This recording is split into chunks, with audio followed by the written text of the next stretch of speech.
Bonjour. Ron Weasley craignait d'être considéré comme rien de plus que le meilleur ami du garçon qui a survécu. Mais sa vie après les événements de la Seconde Guerre des Sorciers a prouvé qu'il était bien plus que ça. Voici la vie de Ron après l'histoire d'Harry Potter, et c'est juste après ça.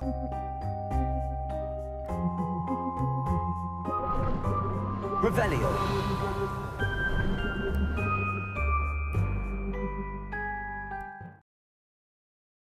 Bien que la série de livres populaires fournisse peu d'informations sur ce que Ron a fait après la Seconde Guerre des Sorciers, à part épouser Hermione et avoir des enfants, Harry Potter et l'Enfant Maudit et d'autres livres comme Le Quidditch à travers les âges ont fourni plus d'informations sur la vie adulte du personnage. Dans l'ensemble, il est clair qu'il s'est imposé comme un grand sorcier.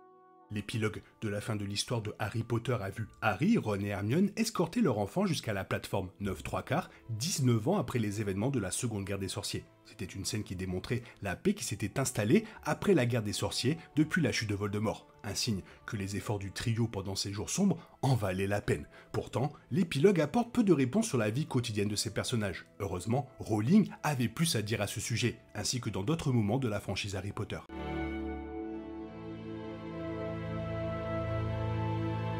Harry Potter et les Reliques de la Mort auraient dû être la 7e et dernière année de Harry, Ron et Hermione à Poudlard. Cependant, depuis que Voldemort avait pris le contrôle total du ministère de la Magie et de Poudlard par extension, il ne pouvait pas retourner à l'école. Bien sûr, Hermione, en tant que née moldue, et Harry en tant qu'indésirable numéro 1, n'auraient pas pu être les bienvenus de toute façon. D'un autre côté, Ron aurait techniquement pu aller à Poudlard cette année-là, mais il a choisi de ne pas y aller et de rechercher les Horcruxes.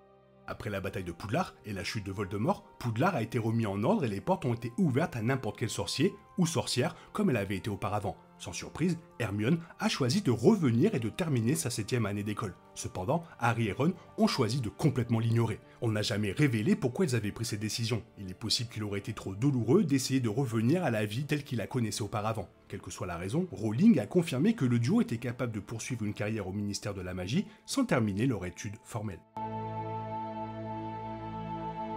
Dans Harry Potter et l'Ordre du Phénix, les étudiants étaient chargés de choisir leur cheminement de carrière. Rien n'attirait beaucoup Harry à part devenir Aurore, et la même chose était vrai pour Ron. Bien sûr, en tant que meilleur ami d'Harry Potter, cela a amené Ron encore plus à être comparé à Harry et à se battre constamment pour être reconnu ou même remarqué aux côtés de son ami. En fin de compte, cela ne l'a pas empêché de tenter le coup, et Harry et Ron ont réussi à devenir Aurore du département de l'application de la loi magique.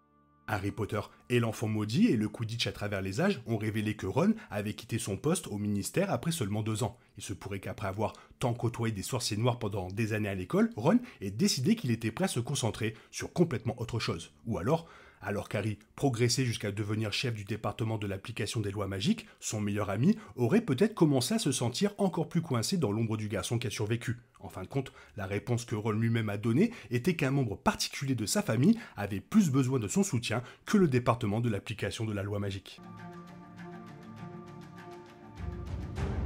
Après la mort de Fred Weasley lors de la bataille de Poudlard dans Harry Potter et les Reliques de la Mort, George est retourné dans leur magasin de blagues et a remis les choses en marche. C'est un soulagement majeur puisque Weasley, farce pour sorciers facétieux, reflétait le rôle des jumeaux dans l'histoire de Harry Potter et de montrer la joie et la lumière qu'ils apportaient au monde sorcier, même en temps de guerre. Bien sûr, c'est aussi triste de penser à George travaillant seul dans le magasin. Heureusement, il y avait d'autres Weasley disponibles pour l'aider.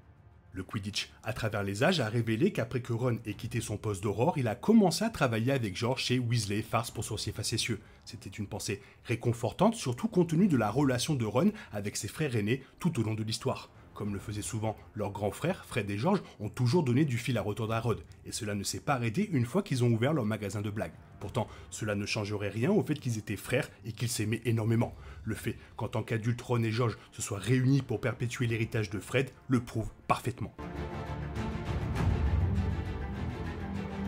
Au fil des années, Harry, Ron et Hermione ont vieilli et leur vie a connu plusieurs changements, carrière et autres. Mais Harry Potter et l'Enfant Maudit indiquent clairement qu'ils sont restés le trio que tout le monde connaissait et aimait. Ron épousa Hermione et Harry épousa Ginny. Ils devinrent donc officiellement la famille qu'ils avaient toujours été dans leur cœur. Après avoir eu des enfants, Rose et Hugo, Hermione a poursuivi sa carrière au sein du ministère et est finalement devenue ministre de la magie. À un moment donné, alors que la carrière d'Hermione grandissait, Ron s'éloigna de son travail à temps plein chez Weasley Farce pour sorciers facétieux pour devenir père au foyer pour ses enfants. Comme on le voit dans le dernier livre, Ron a prospéré dans cet environnement. Son esprit grossier a fait de lui un succès auprès de ses enfants, ainsi que de sa nièce et de ses neveux Potter. Il s'est révélé être un bien meilleur personnage et émotif que ce qu'on aurait pu attendre de lui à l'adolescence. Pourtant, le sort de Ron dans Harry Potter et l'enfant maudit était source de division puisque l'objectif du personnage avait toujours été de ne pas être éclipsé par son meilleur ami. C'est vrai que Ron a été fait pour être le rôle comique de l'histoire de Harry Potter.